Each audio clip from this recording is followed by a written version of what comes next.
yajma'u ummati ala dhalalatin. Sesungguhnya Allah tidak akan mengumpulkan umatku terhadap kesesatan.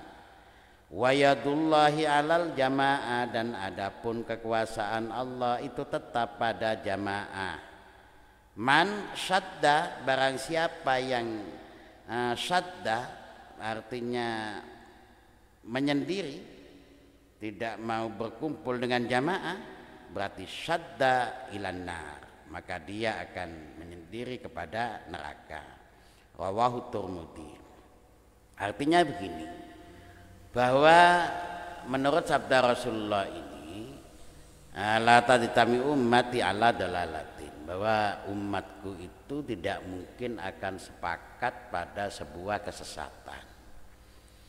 Karena itu yang lebih menyelamatkan adalah ketika kita ikut golongan yang banyak, ketika kita ikut golongan mayoritas.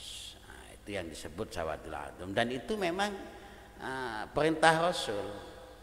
Jadi kita bersyukur kepada Allah karena kita ditakdirkan menjadi bagian daripada golongan yang banyak itu, yaitu golongan Nahdlatul Ulama. Nah, itu sesuai dengan apa yang telah disabdakan oleh Rasulullah Shallallahu Alaihi Wasallam.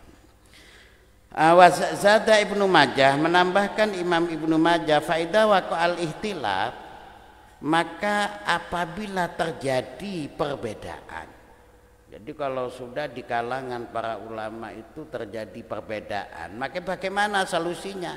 Fa'alaika, maka tetaplah kamu bisawadil a'dham, dengan golongan yang banyak.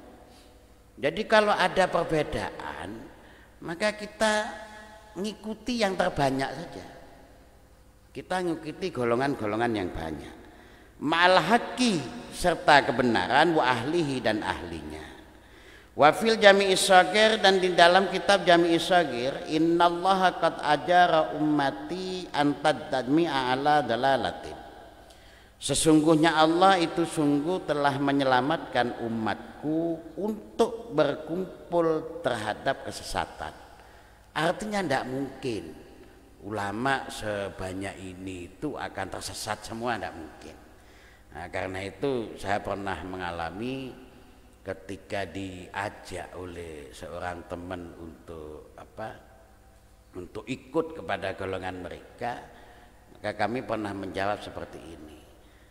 Jadi kami cukup ikut dengan apa yang telah diajarkan oleh para ulama yang selama ini sudah turun temurun. Kenapa? Karena pedoman kami tidak mungkinlah sebanyak ulama itu mulai zaman dulu sampai sekarang itu kok salah semua, kan tidak mungkin gitu.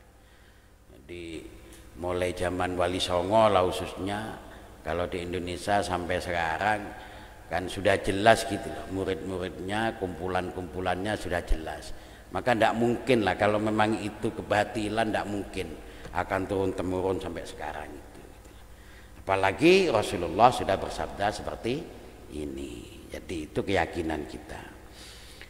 Wa aksaruhum, adapun lebih banyaknya mereka, ahlul madhahibil arba'ah, itu ahli madhab 4. Sementara mereka paling banyak itu bermadhab gitu. Contoh, fakana al-imamul Bukhari syafi'iyan, maka ada Imam Bukhari syafi'iyan, itu adalah madhab Syafi'i. Imam Bukhari itu madhab Syafi'i karena memang Imam Bukhari muridnya Syafi'i. Ahada anil Humaidi, mengambil Imam Bukhari dari Imam Humaidi, wal Za'farani wal Karabisi. Wa kadzalika, demikian juga Ibnu Huzaimah wan Nasa'i. Wa kana al Imamul Junaid, dan ada si Imam Junaid Tsaurian, itu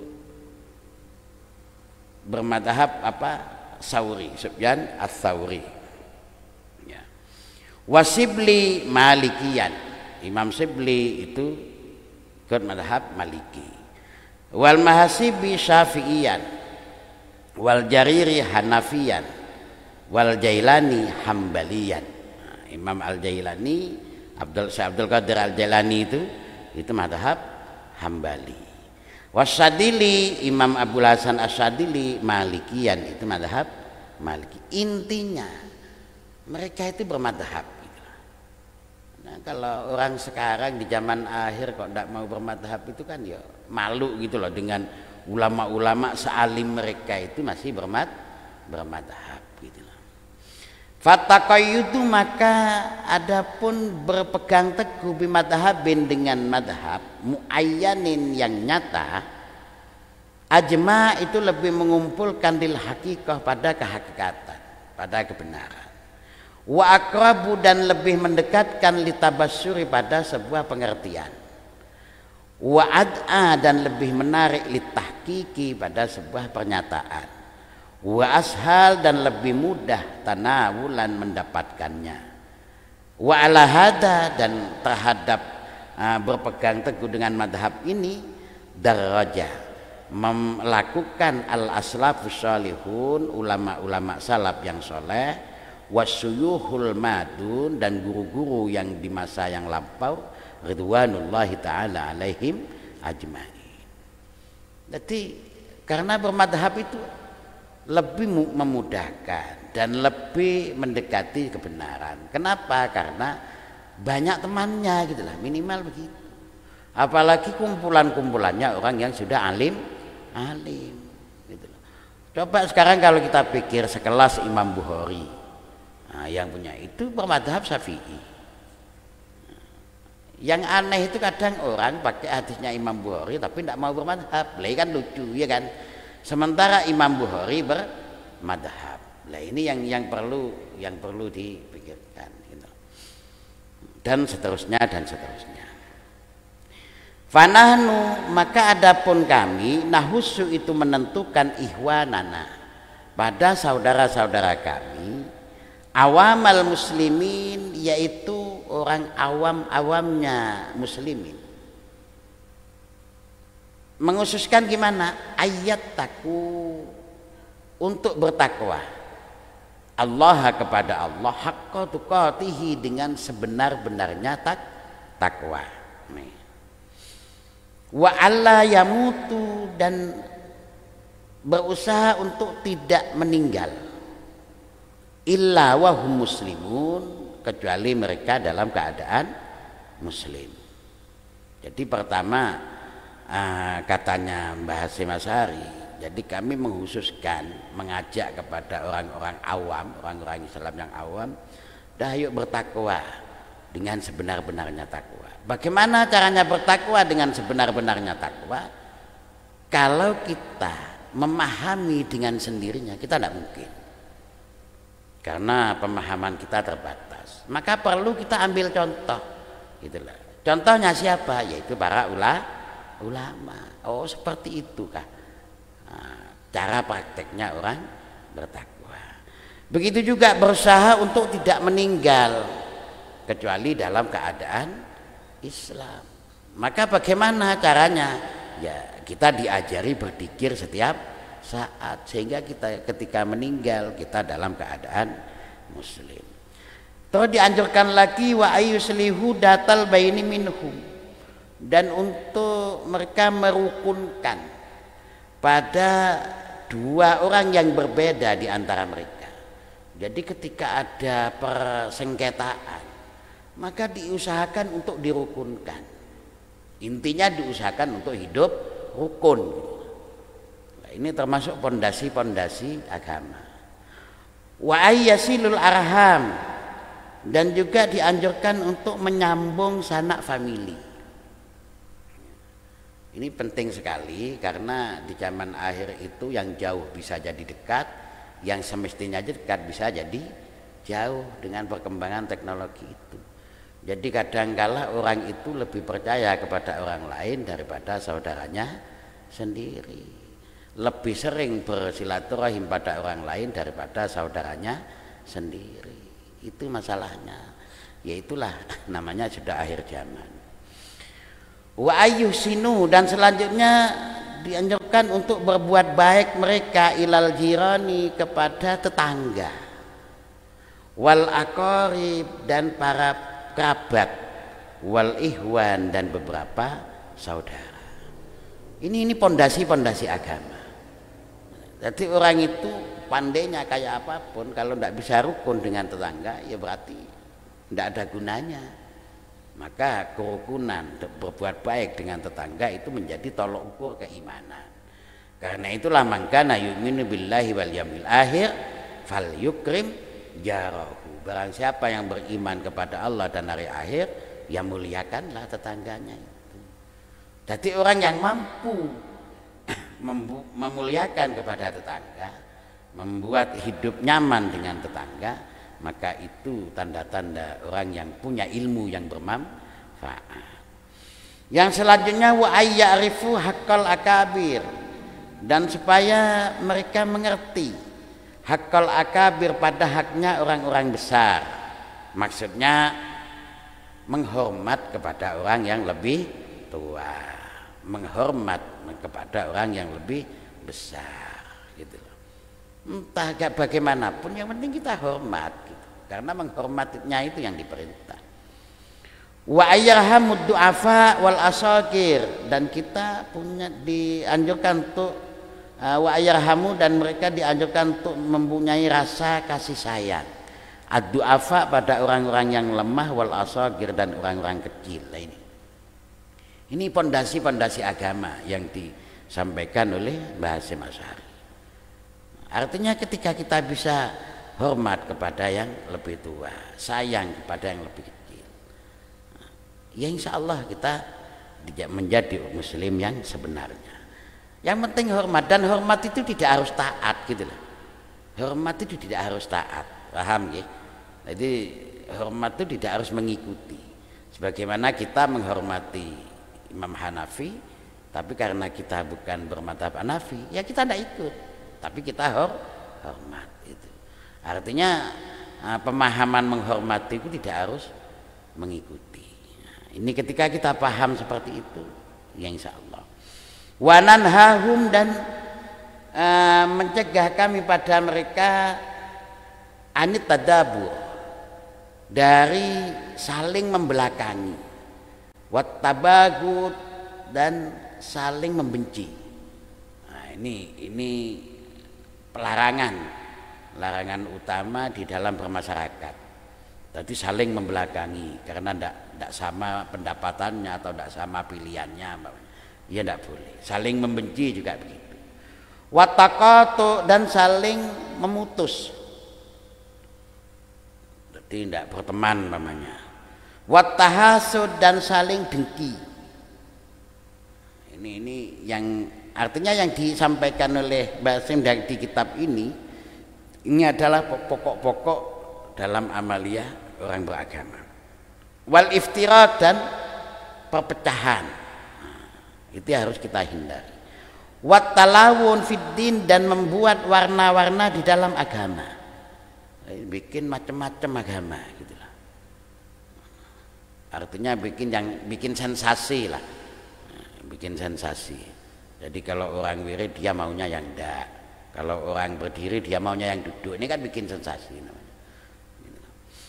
Wa nahussuhum, dan menasihati mereka, ya, atau ya ayyakunu, agar ada mereka, dan kami menasihati mereka ayyakunu, agar ada mereka ihwanan, itu bersaudara. Wa alal khairi, dan terhadap kebaikan awanan, itu saling menolong. Wa ayyatasimu, dan berpegang teguh mereka bihablillahi, dengan tali Allah, jami'an, semuanya. Wa alla yatafarraqu, dan janganlah mereka berpecah belah. Wa ayyattabi'ul kitab, dan agar mereka mengikuti kitab wa sunnah dan sunnah. Wama, dan sesuatu karena yang ada alaihi, itu tetap terhadap sesuatu ulamaul ummah, ulamanya umat. Artinya kita mengikuti apa yang dijadikan rumusan oleh para ulama, begitulah. Jadi kalau kita langsung ke Quran, kita kan tidak mungkin paham, maka kita ikut apa yang diterangkan oleh para ulama dalam Quran itu. Kita langsung memaknai hadis secara tamah ya tidak mungkin paham karena kita alatnya kurang. Maka kita ikut apa yang telah dirumuskan ulama dari pemahaman hadis tadi. Itu maksudnya ikut para imam. Kal imami Abi Hanifah, sebagaimana Imam Abi Hanifah, wa Malik bin Anas dan Imam Malik bin Anas, wa Syafi'i dan Imam Syafi'i, wa Ahmad bin Hambal dan Ahmad bin Hambal radhiyallahu taala anhum ajmain. Dah. Fahum adapun mereka alladzina qadin aqadal ijma', yaitu orang-orang yang telah sah ijma' alam tina'il huruj terhadap larangan keluar an madahibihim dari madhab mereka. Artinya sudah secara ijma' kita memang harus mengikuti salah satu madhab itu, harus mengikuti salah satu madhab itu. Kenapa kita harus mengikuti salah satu madhab itu? Karena memang jalan yang termudah bagi umat yang tingkat bawah ini adalah mengikuti rumusan-rumusan ulama madhab itu. Dan rumusan ulama madhab itu adalah sebuah penjelasan dari ayat Al-Quran dan hadis. Bukan berarti mereka keluar dari Al-Quran dan hadis, tidak. Yang dijelaskan mereka adalah makna daripada ayat Al-Quran dan hadis. Karena mereka paham, maka penjelasannya menjadi sedetail itu. Sementara kalau kita sendiri kadang memahami Al-Quran keliru, gitulah. Maka kita mengikuti kepada madhab. Wa ayyuridu amma, ya. Dan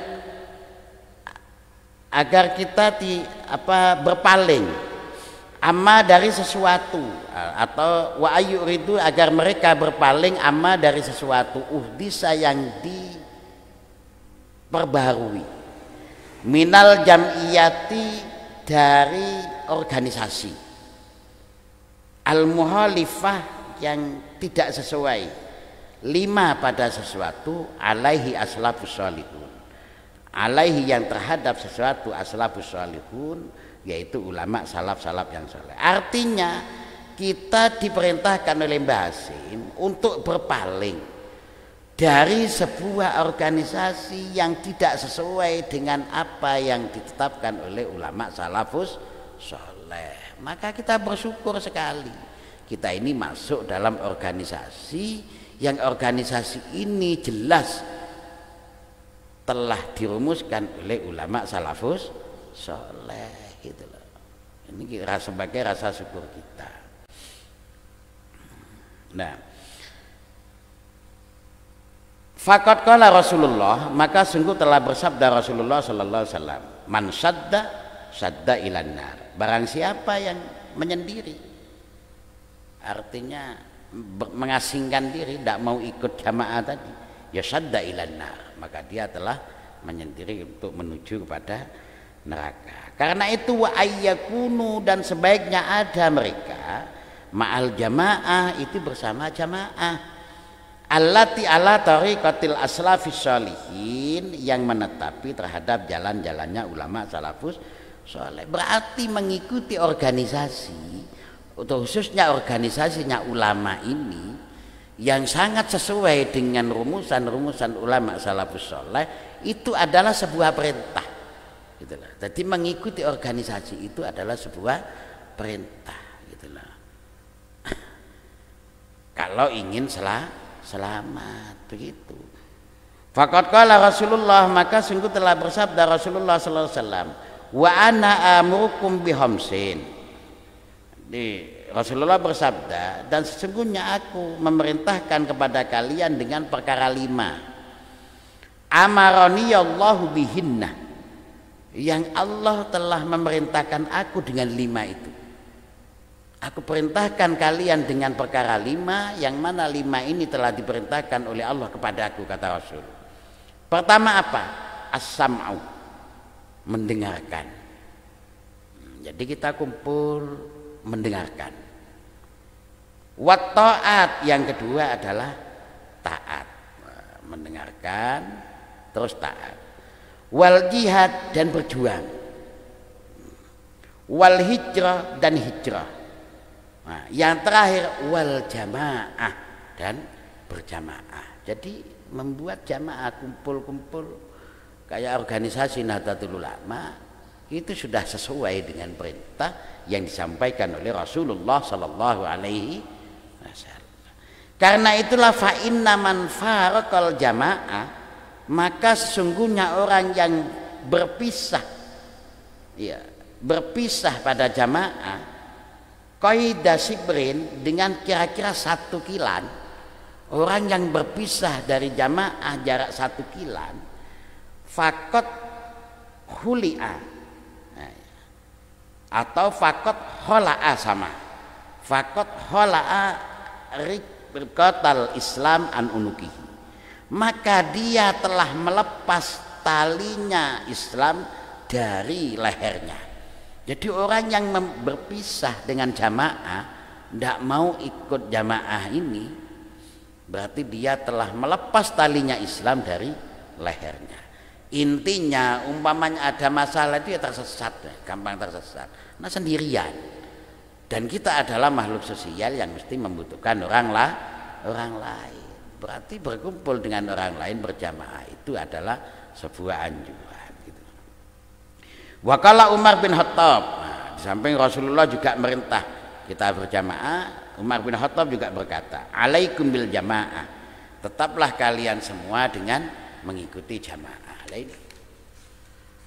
Jadi katanya Sayyidina Umar, kita ikuti berjamaah organisasi. Wa iyyakum wal furqa, dan takutlah kalian dari perpecahan. Nah, jangan sampai terpecah belah. Kenapa? Fa inna syaitana ma'al wahid, karena sesungguhnya setan itu bersama 1 orang. Jadi kalau orang sendirian, setan lebih leluasa. Wa huwa ma'al isnain ab'ad, adapun setan berserta 2 orang lebih jauh. Nah, agak menjauh sedikit kalau ada orang, ada temannya. Wa man arada buhbuhatal jannati falyalzam al jamaah, dan barang siapa yang menghendaki enaknya hidup di surga, buhbuhatal jannati, barang siapa yang menghendaki enaknya hidup di surga, fal yalzam al jamaah, maka tetaplah pada sebuah jamaah. Jadi kalau ingin enak hidupnya, ya ayo kumpul-kumpul dalam jamaah gitu.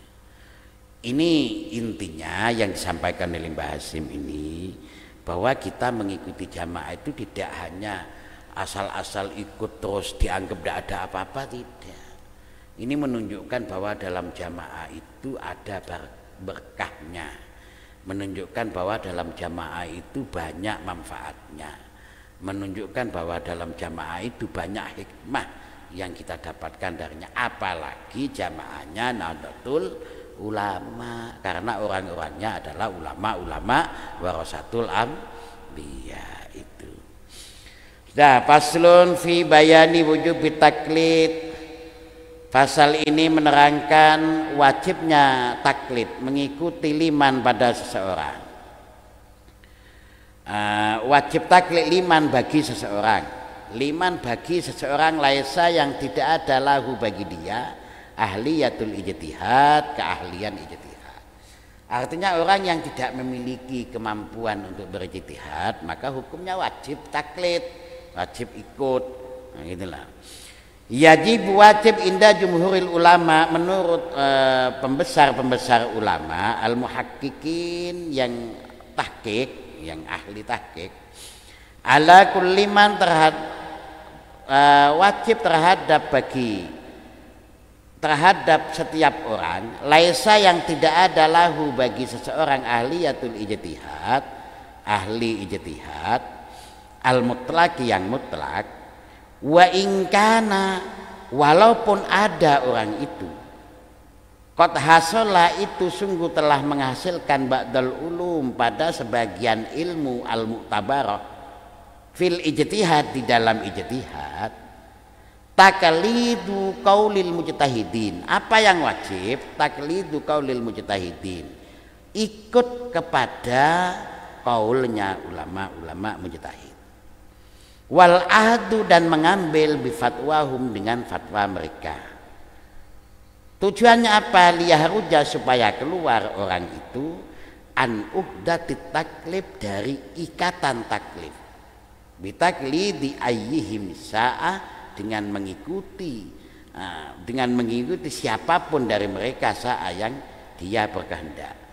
Kenapa? Liqaulihi ta'ala, karena ada firman Allah Ta'ala, fas'alu ahlad dzikri in kuntum la ta'lamun.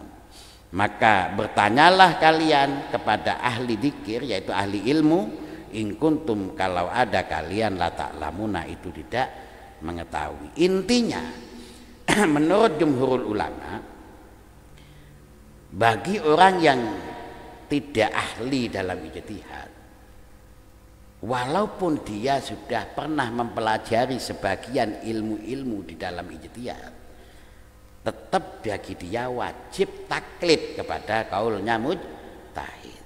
Kenapa wajib taklid? Agar dia terlepas dari ikatan taklid. Dan sebetulnya lebih enak taklid itu. Apalagi sekelas kita. Kalau sekelas kita ini kan memahami agama ini kan tanggung gitu. Sudah Quran tidak paham, istiqomah baca tidak, belajar agama ya tidak setengah-setengah, ya seperempat kalau ada kita ini belajar agama.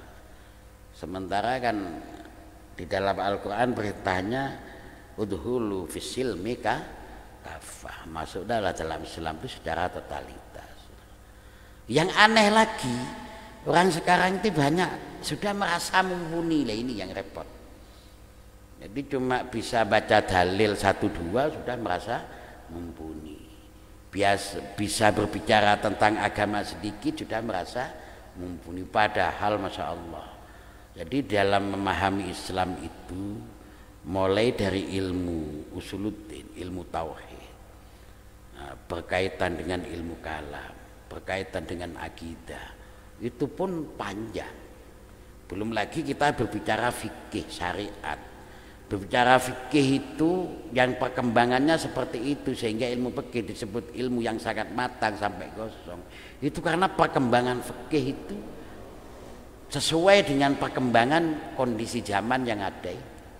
Jadi makin kompleks juga permasalahan fikih. Belum kita mempelajari ilmu akhlak, ya kan? Bagaimana cara kita beraktivitas yang baik. Belum kita berbicara tentang membahas tentang masalah ilmu batin, yaitu keimanan. Belum kita membina tentang akhlakul batin. Banyak sekali ilmu itu. Jadi tidak hanya cukup kita bisa berdalil, tapi memang perlu pemahaman dan perlu belajar terus. Jadi ilmu itu sangat banyak sekali. Karena itulah maka solusi termudah adalah kita taklid. Inilah hebatnya para ulama itu di sini. Fa'aujaba, maka mewajibkan Allah as-su'ala, pada bertanya, alaman terhadap orang lam ya'lam yang tidak mengetahui dalika pada yang demikian itu.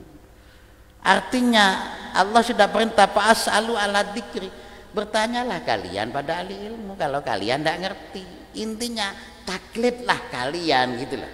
Ikutlah mereka, bertanya terus dijawab terus mengikuti, kan begitu loh. Itu dalilnya taklid ini. Wadalika, adapun bertanya as-su'al taklidun, itu adalah taklid li alimin, pada orang alim. Wa huwa, adapun qauluhu ta'ala, yaitu firman Allah Ta'ala fas'alu ala dzikri, amun likullil muhatabin, itu umum bagi setiap orang yang dihitobi. Itu bisa dijadikan dalil kenapa kita harus taklid, karena memang oleh Allah diperintahkan fas'alu ahlad dzikri in kuntum la ta'lamun. Wa yajibu, dan wajib ayyakuna, akan ada firman Allah Ta'ala aman, itu umum visuali, di dalam pertanyaan. Bertanya angkul lima, dari setiap sesuatu layak lamu atau layuk lamu yang tidak diketahui. Lil ijma, karena adanya ijma ala annal ammah lam tazal fi zamanis sahabat wa tabi'in, karena sesungguhnya ammah itu tidak habis di dalam zamannya sahabat dan tabi'in. Wa kulli hudusil muhalifin, dan setiap permasalahan yang muncul al muhalifina yang tidak sesuai, yastaftuna mereka mencari fatwa, al mujtahidina pada ulama-ulama mujtahid, wayatba'unahum dan mereka mengikuti ulama mujtahid.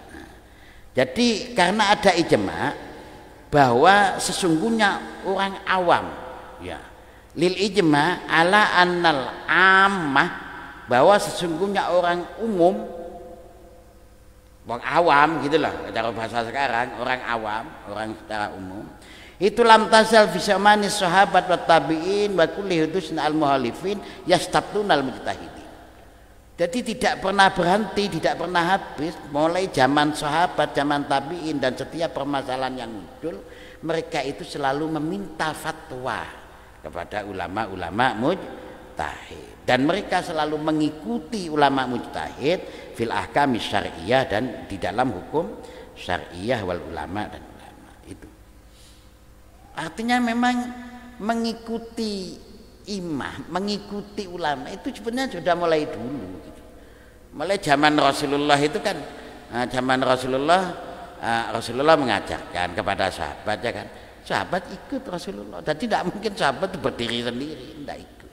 Setelah itu tabi'in ikut kepada sahabat, tabi'in ikut kepada atasnya, terus begitu sampai kita ngikut kepada ulama, dan itu sudah mulai zaman Rasulullah gitu. Jadi kalau ada yang mentang-mentang dengan merasa pintar sendiri itu, ya, itu jelas tidak benar gitu. Itu jelas tidak benar. Karena mulai zaman Rasulullah itu sudah mengikuti, itu sudah memang apa nih, ketetapan gitu lah, ketetapan bagi mereka.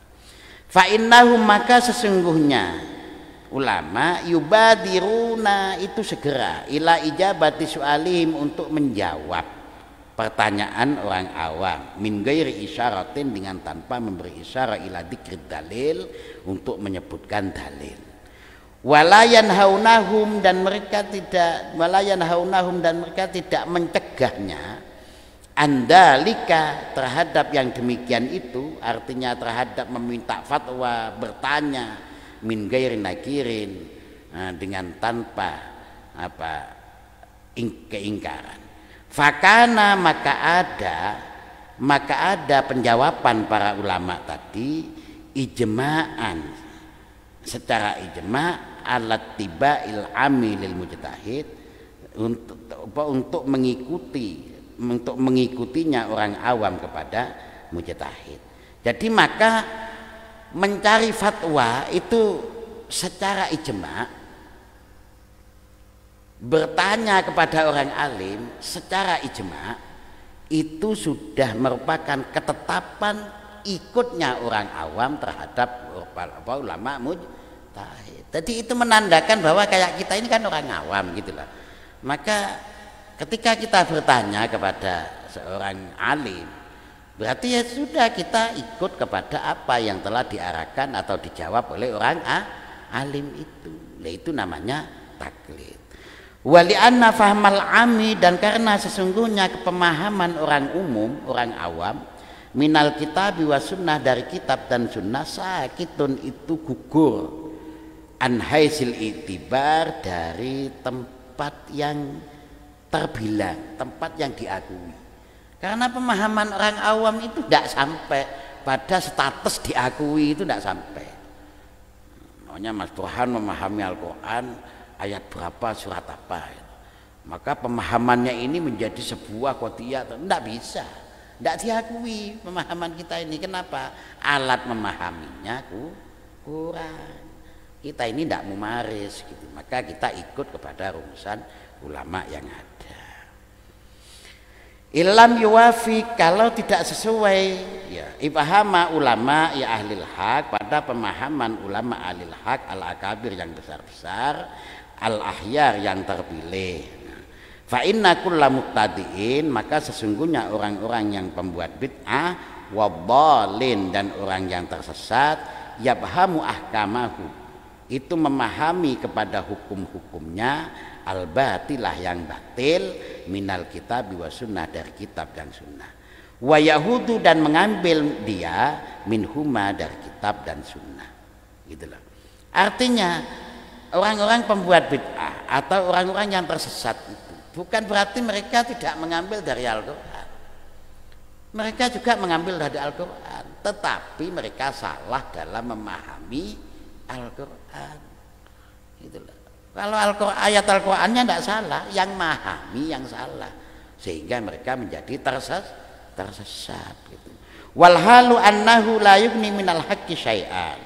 Walhalu dan kenyataannya, ya, dan kenyataannya annahu sesungguhnya dia, yaitu orang yang tersesat dan mubtadi itu, la yugni minal haqqi syai'an, itu sangat tidak berguna dari kebenaran sama sekali, atau sangat membutuhkan arahan kebenaran. La yugni itu kalau tidak semuki itu berarti sangat membutuhkan. Artinya sesungguhnya mereka itu sangat membutuhkan pada kenyataannya tentang penjelasan-penjelasan kebenaran itu. Tetapi karena mereka tidak mau nanya, tidak mau ngikuti ahlinya, sehingga mereka memahami sendiri, akibatnya tersesatlah mereka. Ya tetap pengambilannya ayat Al-Quran, gitulah. Cuma mahamnya sah.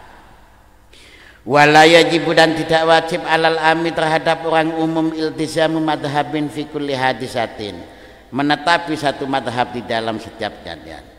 Walau iltazama dan kalau menetapi si orang awam madhaban pada satu madhab muayyanan yang dinyatakan kan madhab Syafi'i, sebagaimana madhabnya Imam Syafi'i rahimahullahu ta'ala, la yajibu maka tidak wajib alaihi terhadap orang awam ini al-istimrar untuk selalu menetapi Syafi'i. Bal yajuzu lahu intiqal, bahkan boleh bagi orang awam al-intiqal berpindah ila madhabi pada madhab ghairihi selainnya Imam Syafi'i. Jadi tidak ada kewajiban untuk menetapi satu madhab, artinya dalam satu sisi, satu tempo mereka boleh pindah madhab. Contoh sebagaimana ketika kita melaksanakan haji, karena bersentuhan itu menurut Imam Syafi'i kan batal, ya kan, tapi menurut Maliki tidak, maka kita pindah dalam kondisi tertentu. Wal am, adapun orang awam alladzi lam yakun lahu nau'un nadharin, yang tidak ada bagi dia warna pengangen-ngangen wal istidlal dan mengambil dalil, walam yakra dan dia tidak membaca kitaban pada kitab fi furu'il madhab di dalam cabang-cabangnya madhab.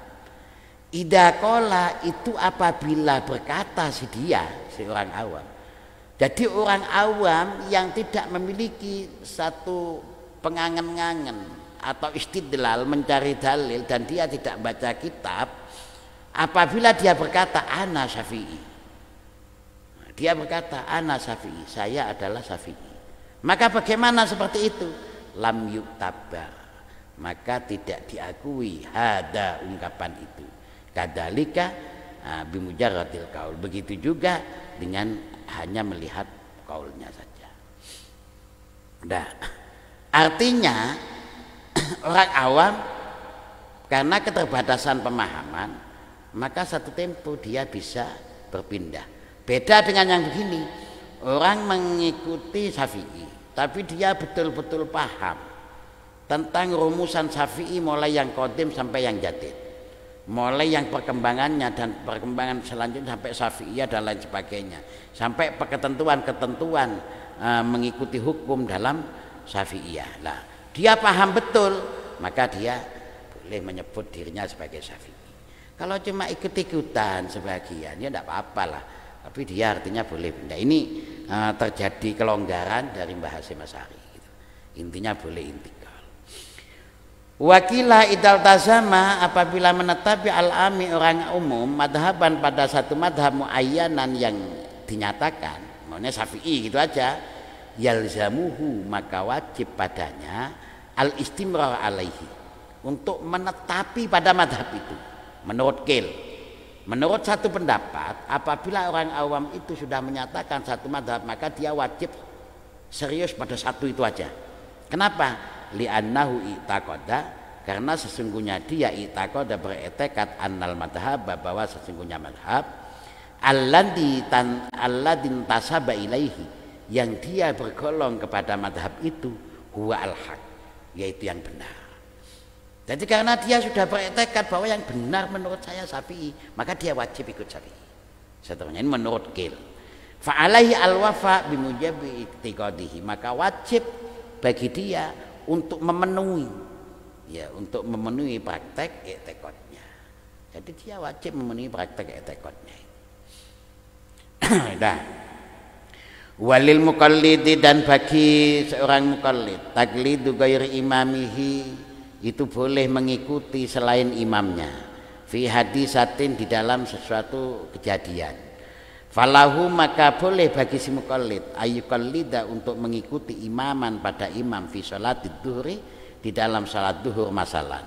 Wa yuqallidu, dan mengikuti imaman ahar pada imam yang lain fi sholatil asri, di dalam salat asar. Artinya tidak harus satu imam, tidak apa-apa. Duhurnya ikut imam si A, asarnya ikut imam si B. Wa taklid, adapun taklid ba'dal amal jaizun, taklid setelah amal itu boleh. Falau sholat, maka kalau sholat Syafi'i, ya, orang yang ngikuti Syafi'i, donna sihhati sholatihi, dengan berprasangka sahnya sholatnya, ala madhabihi, terhadap madhabnya Syafi'i. Setelah itu summa tabayyana, kemudian menjadi jelas butlanuha, kebatalan salatnya, fi madhabihi, di dalam madhabnya, wasih hatiha, dan sahnya salat ala madhabi ghairi, pada madhab lainnya, falahu taklidu. Artinya begini, ada orang sholat, ya, namanya Syafi'i sholat, orang yang bermadhab Syafi'i sholat, dia sudah mempunyai don bahwa sholat saya sah sesuai dengan madhab saya yang saya ikuti. Ternyata kemudian batal, jelas batalnya menurut madhab dia, tapi menurut madhab lain tidak batal. Maka bagaimana kalau begitu? Saya melakukan sesuatu, wah ini menurut madhab yang saya ikuti, menurut Syafi'i kok batal, tapi menurut Hanafi mamanya begini, ini tidak batal. Maka bagaimana kalau begitu? Falahu taklidu, maka boleh dia mengikuti selainnya. Nah, wayak tafi, dan cukuplah bitilka sholat, dengan sholat itu. Enak kan kalau ngerti kan ya? Oh, menurut ini paham, menurut ini batal, menurut ini tidak, ya sudah, saya sekarang tak pindah kepada yang tidak batal aja. Gitulah. Paham nih? Ya sudah, saya akan pindah kepada yang tidak batal saja. Kenapa Mbah Hasim menjelaskan seperti ini? Karena memang masalah furu'iyah itu doni, fikih itu doni. Jadi kalau yang sifatnya doni, terjadi perbedaan, maka ketika kita tidak mampu melakukan yang satu, kita pindah kepada yang lainnya untuk keselamatan boleh. Contohnya kayak haji itu tadi. Kalau kita tetap bersikukuh dengan Syafi'i, maka bawa istrinya kan batal. Tapi ketika kita intiqalul madhab di situ pakai Maliki, enggak apa-apa. Itu bagi yang ngerti. Tanggi? Ya, mudah-mudahan kita diberi petunjuk oleh Allah Subhanahu wa taala sehingga kita dipahamkan, dan pada intinya kesimpulan dari penjelasan tadi, yang penting kita ikut ulama, itu intinya. Karena kalau kita tidak ikut ulama, kita akan tersesat. Mudah-mudahan kita dijadikan pengikut ulama yang loyal, yang ikhlas, sehingga kita dimasukkan dalam golongan mereka. Amin amin ya rabbal alamin. Al-Fatihah. Assalamualaikum warahmatullahi wabarakatuh.